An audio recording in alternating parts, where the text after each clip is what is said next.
तो जब भगवान कृष्ण कौरवों के पास गए तो उन्होंने कहा, जब आप आधा राज्य नहीं दे सकते तो सिर्फ 5 गांव दे दीजिए, और इतना बड़ा हस्तिनापुर का राज्य है, 5 गांव देना कोई बड़ी बात नहीं है। मैं 5 गांवों पर पांडवों को मना लूंगा और इस भीषण विध्वंस को दुर्योधन टाला जा सकता है। पर दुर्योधन ने भगवान कृष्ण को अपमान करके भगा दिया और बात दिया कि ग्वाले यहाँ से भाग जा और उन 5 व्यक्तियों को बता देना कि बिना युद्ध के मैं सूख 9 बराबर भी नहीं दूंगा। भगवान कृष्ण ने युधिष्ठिर से आके कहा, जब तुम्हारे पास बुद्धि शेष है वरना तुम्हारे पास कुछ नहीं बचता, ऐसे भक्तियाँ जन्म तलवार, धनुष और पैदल सैनिक कुरुक्षेत्र में खड़े हुए। तलवार, धनुष और पैदल सैनिक कुरुक्षेत्र में खड़े हुए। रक्त पिपासु महारथी एक दूजे समूह खड़े हुए। कई लाख सेना के समूह पांडव 5 बिचारे थे। एक तरफ से योद्धा कर समय के मारे थे। महासमर की प्रतीक्षा में सारे ताज रहे थे जी, और पाप के रथ को शेम के सो हाँक रहे थे जी, और पाप के रथ को शेम के सो हाँक रहे थे जी। रणभूमि के सभी नजारे देखकर उन्हें कुछ खास लगे, मात्र उन्हें अर्जुन को देखा, अर्जुन ने उन्हें उदास लगे। रणभूमि का महासमर एक पल में तभी सजा डाला। 5 जन ने उठा, किसने मुझसे लगा बजा डाला। हुआ सपना जैसे ही सबका गर्दन शुरू हुआ, घना घोष और सबका मर्दन शुरू हुआ। कहा किसने उत्पात और एक हाथ को मिट जा, कहा किसने उत्पात और एक हाथ को मिट जा। गांडी ऊपर रख बाणों को और तिरछा को खींच चला। आज दिखा दे रणभूमि में, आज दिखा दे रणभूमि में योद्धा की तासीरें। इस धरती पर कौन नहीं अर्जुन के जैसा वीरिया, इस धरती पर कौन नहीं अर्जुन के जैसा वीरिया। सुनी बात माधव की तो अर्जुन का चेहरा उतर गया। एक ईमानदारी की बेटा मानो चुआ उतर गया। बोले पास सुनो कान्हा, बोले पास सुनो कान्हा, जितने ये समूह खड़े हुए हैं हम तो इनसे सीख कर सारे बड़े हुए हैं, हम तो इनसे सीख कर सारे भाई बड़े हुए हैं। इधर खड़े बाबा भी सबने मुझको गोद खिलाया है, गुरुओं ने धनुर्बाण का सारा ज्ञान सिखाया है। सभी बात पे प्यार मटाया, क्योंकि माँ तुम्हारी ने कमी कोई नहीं छोड़ी थी, प्रभु माता का धारी ने। ये जितने गुरुजन समूह खड़े हुए सभी पुण्य लायक थे, माना दुर्योधन दुशासन थोड़े से नालायक हैं। अरे मैं प्राग क्षमा करता हूँ, मैं प्राग क्षमा करता हूँ, बेशक हम ही छोटे हैं या जैसे भी ये आखिर माधव सब ताऊ के बेटे हैं, जैसे भी ये आखिर माधव सब ताऊ के बेटे हैं। छोटे से भूभाग की खातिर हिंसक नहीं बनूंगा मैं। इंद्रप्रस्थ के राज्य को एक धर्म से भूखा योद्धा अर्जुन एक जमीन का टुकड़ा बताता है और भगवान से कहता है कि छोटे से भूभाग की खातिर हिंसक नहीं बनूंगा मैं, छोटे से भूभाग की खातिर हिंसक नहीं बनूंगा मैं। स्वयं ताकर अपने कुल का विध्वंसक नहीं बनूंगा मैं, स्वयं ताकर अपने कुल का विध्वंसक नहीं बनूंगा मैं।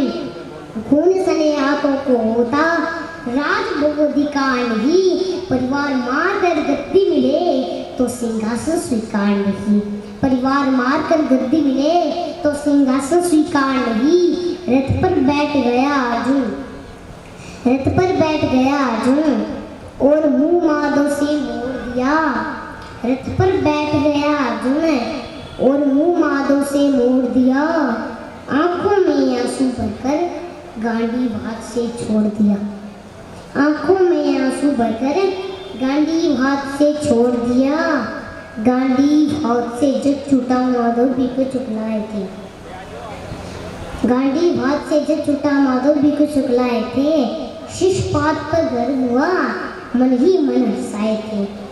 बुआ ने सोचा इसका सब कुछ जा रहा है, फिर भी ये परिवार की बात कर रहा है, संस्कार की बात कर रहा है, तो कहना कहीं मेरे संस्कार है कि गांडी हाथ से जब छूटा माधव भी कुछ बुलाए थे, शिषपाद पर गर्व हुआ, मन ही मन मुस्काए थे। शिषपाद पर गर्व हुआ, मन ही मन मुस्काए थे।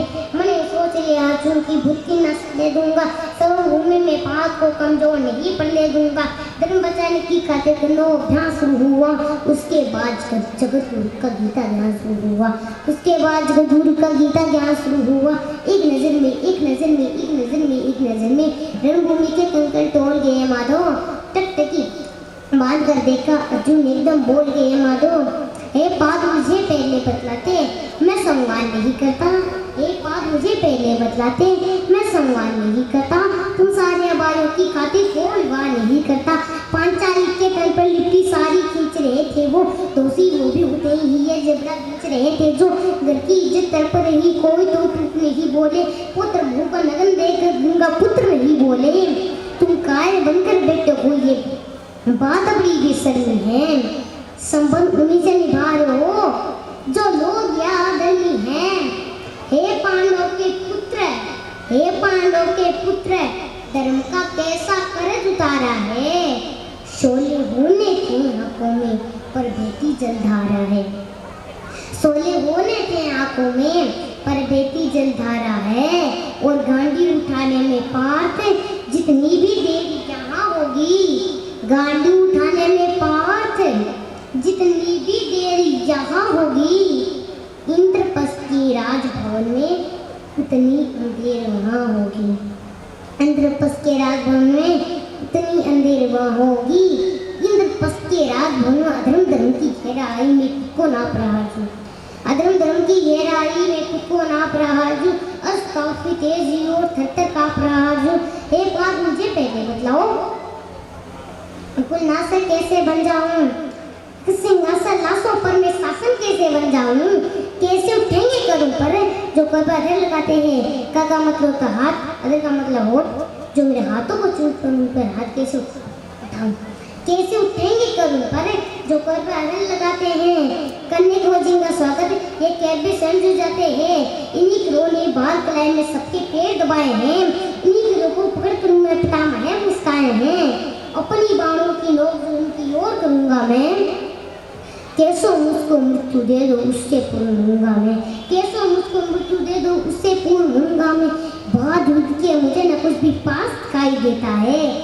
माधव इस रणभूमि में बस नाच दिखाई देता है। माधव इस रणभूमि में बस नाच दिखाई देता है।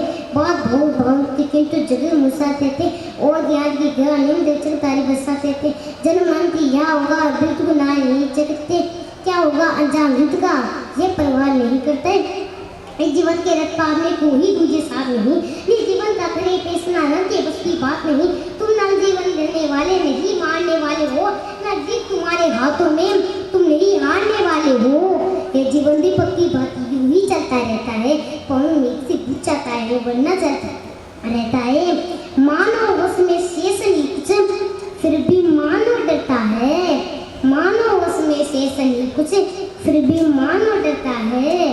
वह मरकर भी अमर हुआ जो धर्म की खातिर मरता है। वह मरकर भी अमर हुआ जो धर्म की खातिर मरता है। न सत्ता सुख से होता है, न सम्मानों से होता है। जीवन का सार सफल केवल बस बलिदानों से होता है। दैदान योद्धा ही करते हैं, दैदान योद्धा ही करते हैं। न कोई दूजा जाता है। रणभूमि में वीर मरे तो शव भी पूजा जाता है। रणभूमि में वीर मरे तो शव भी पूजा जाता है। अवता की प्रवृत्ति जैसे खोटे शस्त्र बदलती है, वैसे मानव की दिव्य आत्मा भी शस्त्र बदलती है। ऐसे मानव की दिव्य आत्मा भी शस्त्र बदलती है।